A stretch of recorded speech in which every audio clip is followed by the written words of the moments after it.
that has been a huge barrier. And so we've had to adapt what we do and we make it work. So in that case, we went up to our sister site in Cochrane and we were able to do the assessments there. So being able to go to where our families are at has been able to work through that barrier, but it's still an ongoing challenge. So for instance as well, we have a family out in Wiki and she had just had a baby and had no car, so transportation was already limited, and we're asking her to come to Sudbury. She figured it out, she was getting medical transportation, and then they said they can't transport a child under 2 years old. So then that put an extra layer onto it, right? So it's once again accommodating, figuring out what we need to do, because that's what we always talk about, right? And that's what we understand with FASD, and working with our families is we are the ones that are going to make the changes to support our families better. So I think travel has been huge, and as we had talked about and heard from Dr. Patel earlier, that many of our children are in care. There's multiple levels to that barrier of our kids being in care. So changes of workers, if they go back into the care of their bio families, which is incredibly exciting, we don't always hear about it. So then I have children on my roster, and I'm calling, nagging, and then they're like, oh yeah, Alicia, they're home. I was like, oh, okay. Well, that's very exciting. Once again, I'm so happy. But why wasn't I told? Like, you knew that this was happening, and I was left out of the loop. So I think that's something too that has been a barrier of not having that consistent communication. And so once again, changes of workers, and just sometimes these assessments fall through the cracks of what is important in the eyes of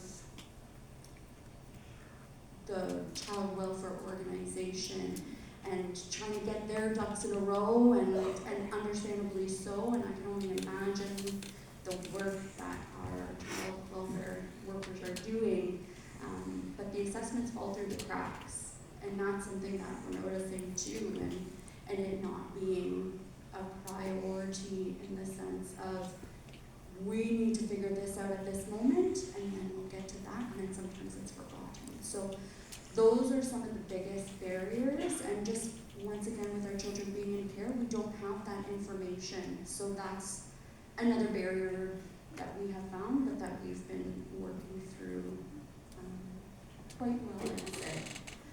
I see there's a question in the crowd over there. We're going to go. Is it related to that? Yeah.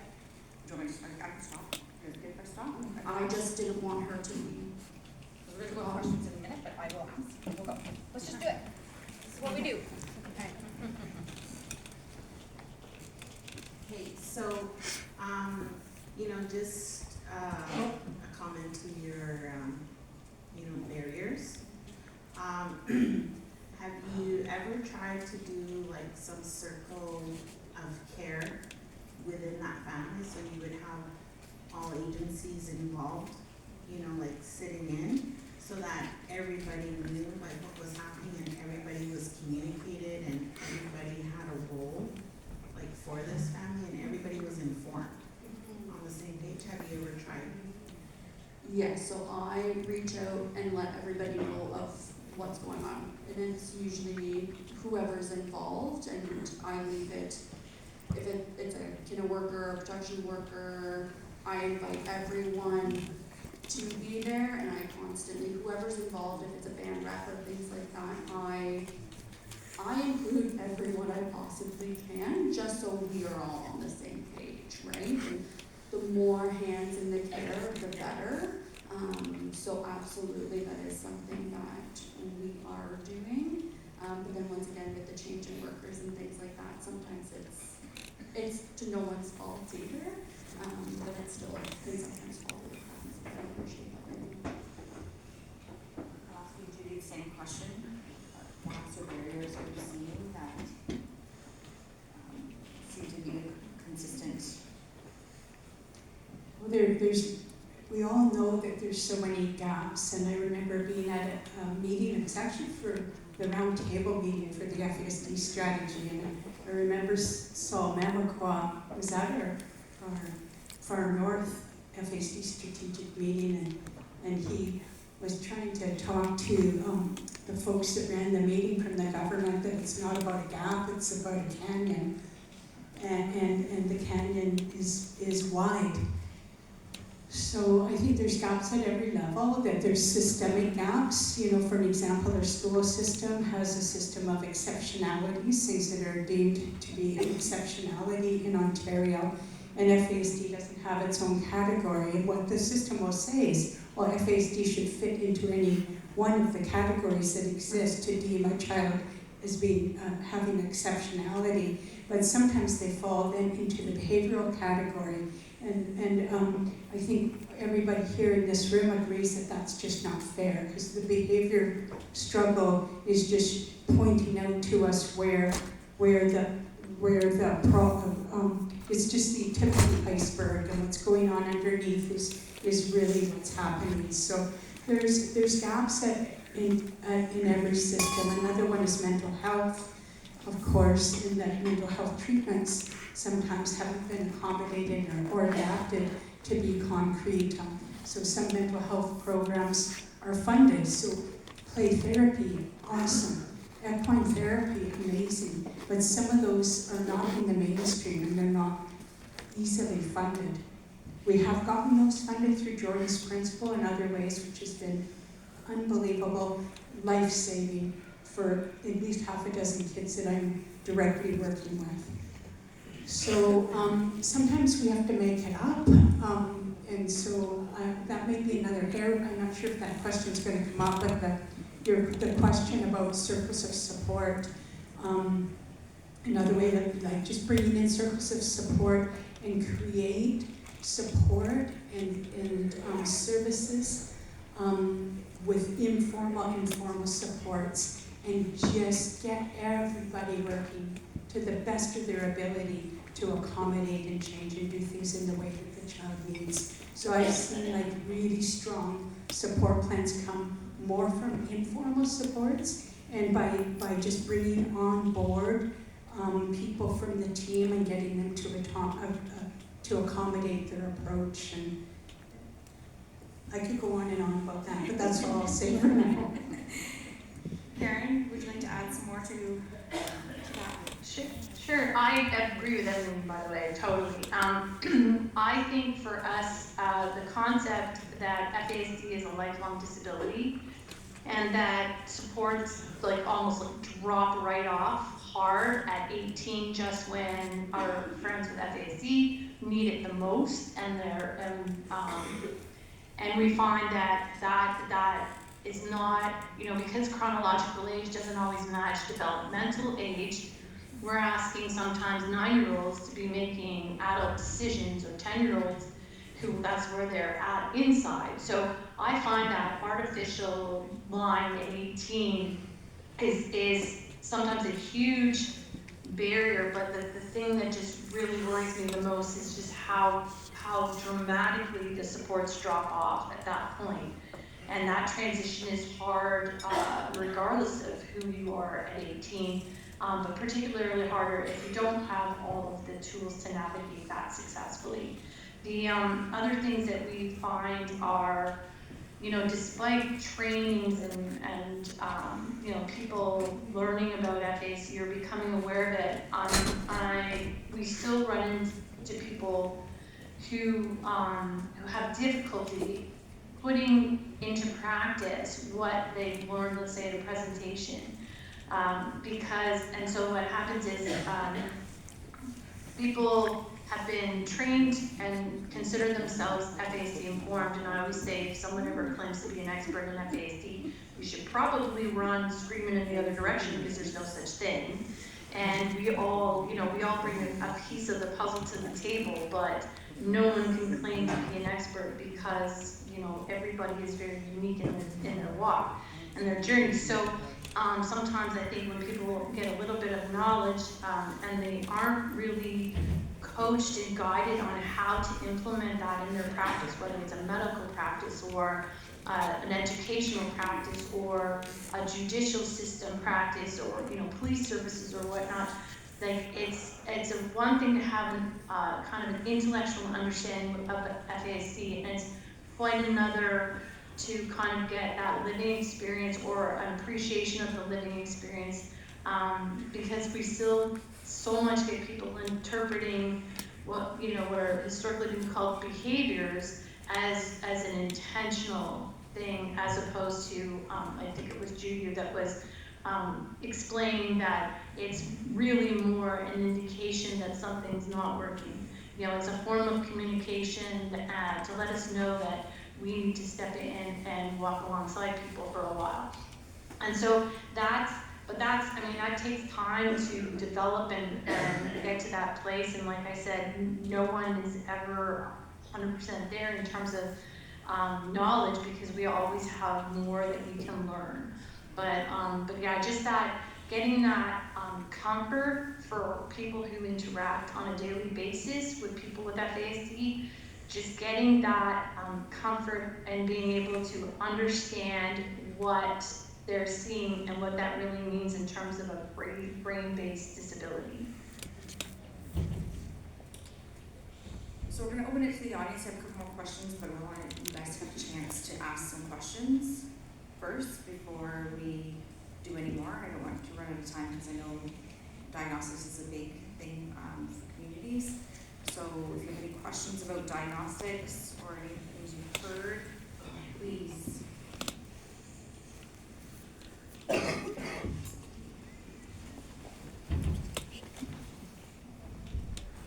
Bonjour. I just have a question because I work on Neurodivergent, and we do have the diagnostic clinic that supports up to a certain age. But as the family coach at FASD coordinator with Neurodivergent, I'm getting some adults 18 plus who may not be into the judicial system, but they do require, for whatever reason, the diagnostic portion in their life. So I don't know if there's some place for them to go. What do we do? I think there are a few. I'll just chime in and say Surrey Place up in Toronto does adult diagnosis. I don't know if they're willing to do it, but they do a lot of virtual treatment. I don't know if they do virtual assessments. Norwest Health Centers of Thunder Bay does adult assessments. And I don't know if you guys know of other places. I'm good, yeah. I think the CMHA in Dufferin County, I heard a rumor that they also do it. They just recently started doing it, but I haven't really accessed them. We've maybe used Surrey Place services before for some of our adults, but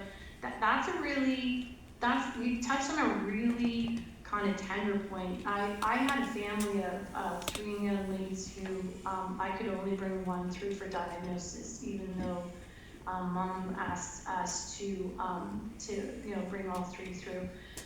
And that was hard because, again, we're looking at this like artificial kind of age cutoff. It doesn't necessarily mean that that's where they were all able to operate in terms of their peers. But we struck we have our local FASD leadership team here in Grey Bruce, and we just literally, like I talked about them just moments ago, because for that very reason, we feel very strongly that if we're really going to kind of get, solidly behind FASD, there should not be age discrimination in terms of who can access and who cannot. And so we are meeting with some of our local diagnosticians for pediatrics to see if there is a way to expand to adult diagnosis, so people do not have to leave community to get an adult diagnosis. And especially as I just alluded to before, the supports drop off at 18. If there's something going on that is really critical for a person to have have that diagnosis, and importantly also to have the assessment pieces that show where their areas of strength and where their areas of challenge are as well. So yeah, we're hoping that's on the wish list. We're really hoping that there will be a way for us to really facilitate that.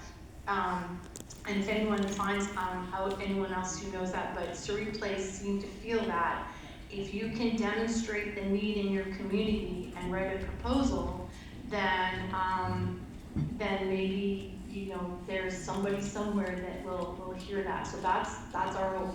Our subcommittee is hoping that we can send some recommendations that adult diagnosis be included as well. That is a really good point. Are there other questions?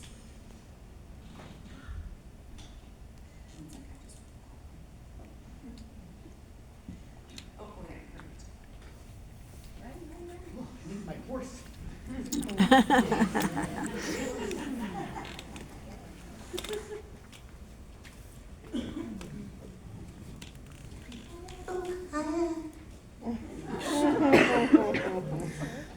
work for Amjong and Sarnia, and in 2023 we opened up the Diagnostic Hub for Amjong and just for our community specifically.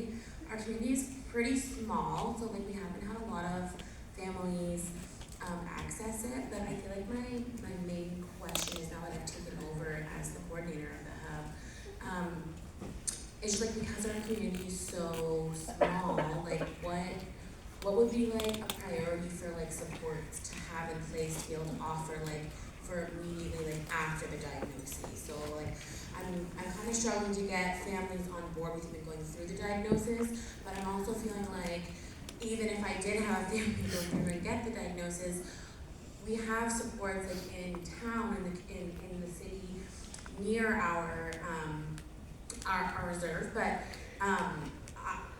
I don't necessarily want to send families there, and families don't necessarily want to go there to access services. And in addition, there's a huge wait list. So like part of my role is to also make sure that whatever the needs are of the community, we are able to offer them in-house. So I just didn't know if you guys had any recommendations of like, what does it look like after a child goes through and gets the assessment, gets their answers, whether it's FASD or others, what's kind of like the first, like the next step of like, this is what we need to do next. And I know it's probably different and individualized, but I don't know if there's like, just like something that comes to your mind and is like, here's where we like to start, or a good place to go or offer. Does that make sense? Well, I think it is important to do it close as you can to your community, within your community, because the most important thing is to connect those children and the caregivers and their circle of support to understanding the child and to moving forward. So like starting with the family is really important. Something that's been really successful in Thunder Bay is a parent caregiver education group that parents are offered after their child's been diagnosed. I think it's an 8-week program, and every caregiver that I know, or every caregiver that I work with that's gone through that program has spoken so highly of it. So it's an 8-week caregiver program. The parents attend in a group so they get to meet each other and know they're not isolated. So I would highly recommend developing a caregiver training and encourage them to bring, at least one other person with them. But other than that, there's so much to do. But it's education and training of the core group of people. They're, grandma, grandpa, older brothers, older sisters. Like, it's amazing. I did a little training with them. A 9-year-old and a 12-year-old who were really frustrated with their younger 2 siblings, both of who have FASD and highly dysregulated behavior. And I taught them about the polyvagal theory by using an analogy of the green pathway, which is open and engaged, the red pathway, fight, flight, and the blue pathway shut down, and they were just like, yeah, they were just showing up all kinds of examples, so they got it. So caregiver support, training, bringing their supports in, also any recommendations that come from the assessments to help them get those referrals in, even though there's a wait. Getting them disability tax credit, child tax disability benefit, making sure they have their social supports and financial supports in place. Perhaps getting in a proposal to Jordan's principal, etc. So because those things take so long and there's so much to do when they first walk away from an assessment. And also when you first sit people down and tell them about an assessment or diagnosis, that you guys could speak to this better than I, it's overwhelming. And so they may walk out at the meeting and kind of, where they've been told things and need to have that explained several times. There's a lot of really great work you can do with families. It's empowering, it's overwhelming, and it's empowering. So I think Judy explained that beautifully, of being able to provide that education, being able to provide that support. And once again, when our families get the diagnosis, I check in with them and I go over it again.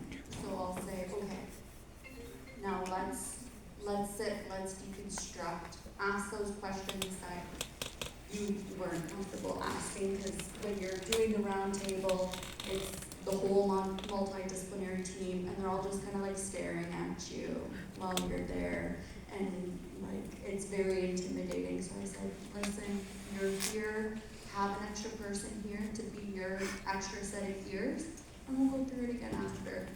And then I think what the biggest and most important thing is, once you go through that assessment, asking, what is it that you feel like you can achieve? When we look through these recommendations, what are some of the things that you feel like you can do in this moment right now? And we'll work from there, right? Because it is a lot of recommendations that you're going to receive, whether it's a diagnosis of FASD or not, or if it is an at-risk designation too, right? So there's overload of information of what you're given, and it's like, okay, what is your priority? And if the child is engaged in the assessment process as well, if they're a little bit older, it's asking them too, okay, so what's your priority? What's something that you feel like you can achieve when we think about this? Or even if it's something that's not on it, right? So it's once again empowering the family and the child to be able to make those decisions, and letting them know that they're able to be the people that are bringing forward their journey. That's a beautiful description of like what happens post diagnostic, results meeting. Thanks, Alicia, for saying that, because I agree with you. No matter what happens at the end of that, either a person's going to get a diagnosis, which, now we have a sense of, the challenges that lay ahead for that person, or they aren't going to get a diagnosis, in which case they're going to have to go somewhere else to look for some answers. And either one is a heavy place to be. And so I love that you put that emotional support piece is really critical. I would say that is absolutely the most important thing that we try to get across our families is it's not like, here's your diagnosis, shake your hand, have a nice day. It's not, we're here, you're not alone. We don't know what the future holds, but we can tell you honestly that we're going to walk it with you. And that, I think, is, that seems, because there are clients that all they wanted is a diagnosis. They were, the assessments and the diagnosis, they don't anticipate ever being back. And then something happens and they reach out, and we're the people that they reach out to. We don't always know the answers, but we are committed to helping them find them. And to answer your question, like, who do you want to have in your back pocket? I think, I think Judy mentioned, and Alicia both mentioned, like, different therapies, those kinds of things, kind of having your list of people that you can you can refer to readily, ones that you know don't have a long wait list, but also making absolutely sure, and you know, honestly, when this doesn't go well, it's almost more trauma added. So making sure that people are FASD informed, making sure that they're trauma informed, and most importantly, making sure that it's culturally safe. We try very hard to partner to bring, like you guys have said, bring our providers into our space so that people don't have to go somewhere that's unfamiliar or doesn't feel safe. And so we try to keep it as community-based as possible, but there's also a good spin-off that I just kind of thinking about it practically. The more that we create capacity locally, that's better for all of us too. So, you know, that increases people wanting to stay in community, they have practices here as opposed to us having to rely heavily always on, let's say, bigger urban centers. And that's not to say that bigger urban centers aren't great, because they're great. We know that we've relied heavily on specialists, especially in some of our more complex situations. But I would say my biggest thing is setting up your own network of support. So if someone comes in and says, you know, we're having some mental health issues, you've already got those providers lined up. They're also already familiar with you and with your clinic goals and what you're trying to accomplish, and most importantly, how you're trying to accomplish them. But just really developing those relationships with community providers so that they are ready to go. And just as Judy and Alicia both mentioned, you know, when the family identifies what that priority is for them. Thank you. Any more questions? So one other question that I have for you is, because the Anishinabek Nation covers 39 First Nations, where can people refer individuals to receive a diagnosis? Because how do they find out where the clinic is that they're supposed to be referring to? Who wants to answer? Go ahead. Terry, I'm looking at you, but you can't see me looking at you. No, I can't. It's okay. Like, I was hoping that you would telepathically get that. I'm gonna say which is honestly, very in my ideal world, we would be able to bring in anyone, but my understanding is that they have to have a local address and be eligible to be a SOHAC client of Bone Sound. So I am going to say, from where I sit, I may not be able to create a clinic space for somebody, but I will drop everything to help somebody navigate as far as possible with their local resources to be able to get those assessments, and maybe then there is a specialist or a clinician who will maybe be willing to join virtually. I know our clinic is a nurse practitioner run clinic, but we have a pediatrician on consult, and for our complicated cases or kind of borderline cases, our nurse practitioner, as I said previously, relies heavily on that person. But I absolutely, if anyone, you know, ever wants to pick up the phone and call and say, I'd like to get this diagnosis, but I need some help to walk through the process, absolutely please call, because I find you may be pleasantly surprised by how much you can actually accomplish locally.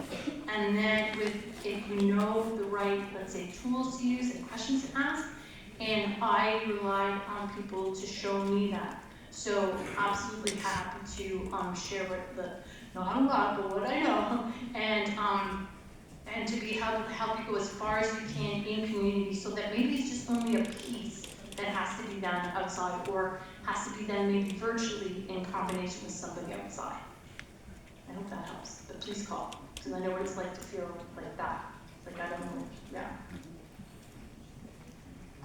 So for our clinic, like I had shared, our catchment area is quite large, so we do understand that services in the north are very far and few in between. So once again, with our catchment area being as large as it is, and understanding that there are places even beyond, we open our doors to any and all referrals, understanding that we do need to service that gap, right? And that gap and barrier being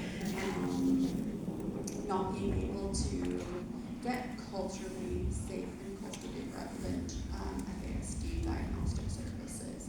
So I think that's the beautiful thing with both our programs, Karen too, and just knowing that, just give us a call, right? And if it's something that we can't help with, I know there's often times that I do support and provide other avenues for our families to take, because I don't want them to feel alone. And I don't want them to feel as though they've hit a wall of, okay, well, I've reached out to you, and that could have been the biggest step for them, is to reach out to any of us that are providing those services, and to not have the answer of what to do or where to go, I think is huge, right? So there's often times where I do work with families and find them resources and find them services that are available for them and might be better suited for them too, because sometimes, and this is what I share with our families too, they might not want that service from me. They might not feel comfortable. So it's okay, well, let's figure it out, right? And leaving it open, because they have the power to make the choices that are right for them. And so I think that's a huge thing as well. But once again, understanding that our families and our communities are looking for this. So I want to be able to, like Aaron, be able to provide, and Judy be able to provide what people are asking for. And what are the wait times for diagnostics right now at your clinics? Karen went away, so I'll answer first. No, I just put on the board to the answer to the question. So we have been given 10 to 12 clinic assessment spots. So it's roughly, it works out to about one a month. We don't do December. I have one in my back pocket, and we hold that in emergency situations. So I get to see, have 10 to 12 clients come through our doors here a year. That said, we have typically about 4 people on the wait list at a time.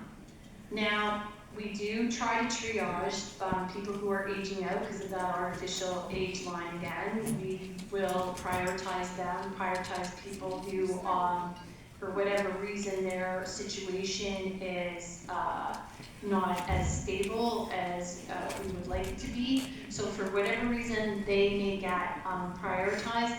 But generally speaking, we try to identify even little kids coming through with their programs, and we put them on sort of on our watch, so that when they turn 6 and they're old enough to undergo formal diagnosis, then we know to go looking for them. But typically, I may have about 3 people waiting in the wings.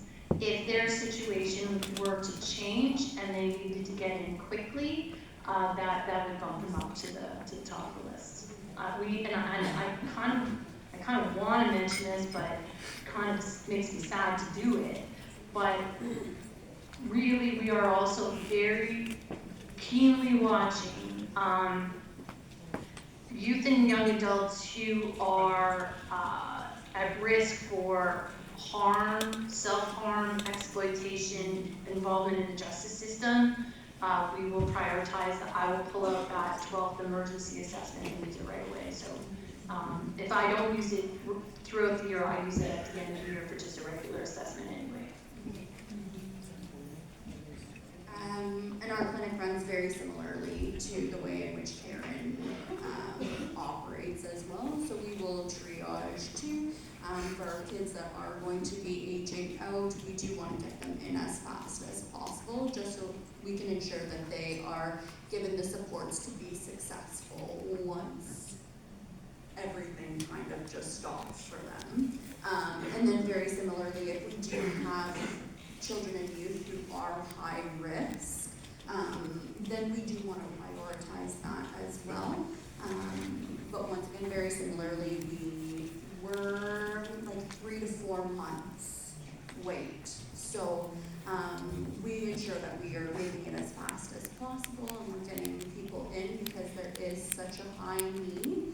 and we run about 1 to 2 assessments per month. So once again, very similarly to Karen, but also that's a lot for our teams too. So understanding that we would love to run something every week if we could, but that's just unrealistic for us. But yeah, that's how our system is running. I guess I would just add, because I know some services that can be very inclusive, so it's possible that they might be serving a member, say from Anishinabek Nation community, so they can, if you are, they could attend Thunder Bay, is accessible to them. There's a clinic in Thunder Bay. If one of your band members are in the more like Lookout, Kenora, Rainy River area, they have access to Norwest or to Thunder Bay. Also, Firefly runs a clinic, a diagnostic clinic. So I just find most of the clinics and all of us that work in the field, it's like people will really step up and do whatever they can for each other. So yeah, I think that's what I would say. I want to thank you all very much for being here, for sharing your information, and again, when I send out the slides, I'll have some contact information if it's okay to share, Karen. Share the information, so if you have any other questions that come up, you can do that. So I'd like to say thank you. Again, thank you for joining us online, Karen, as well.